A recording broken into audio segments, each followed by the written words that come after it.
গীতায় লেখা আছে, 1. যখন তুমি কষ্ট আর কটু কথা দুটোই সহ্য করতে শুরু করবে, তখন বুঝবে তুমি বাঁচতে শুরু করেছ। 2. যদি ভগবান আপনাকে অনেক বেশি অপেক্ষা করাচ্ছেন, তাহলে প্রস্তুত থাকুন। তিনি আপনাকে যা চেয়েছেন তার চেয়ে অনেক বেশি দিতে চলেছেন। 3. জীবন নিয়ে বেশি ভাববেন না। যিনি আপনাকে জীবন দিয়েছেন তিনি কিছু না কিছু ভেবেই দিয়েছেন। 4. শ্রীকৃষ্ণ বলেন, কাউকে দুঃখ দিয়ে আমার কাছে সুখ কামনা করো না, আর কাউকে যদি ক্ষণিকের জন্য সুখ দাও তাহলে তোমার দুঃখ নিয়ে চিন্তা করো না। 5. মৃত ব্যক্তিকে কাঁদ দেওয়াকে মানুষ যেমন পুণ্য বলে মনে করে, তেমনি জীবিত মানুষের পাশে থাকাকে পুণ্য বলে ভাবতে শুরু করলে জীবন সহজ হয়ে যাবে। 6.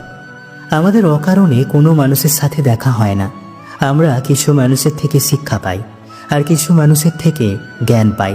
7.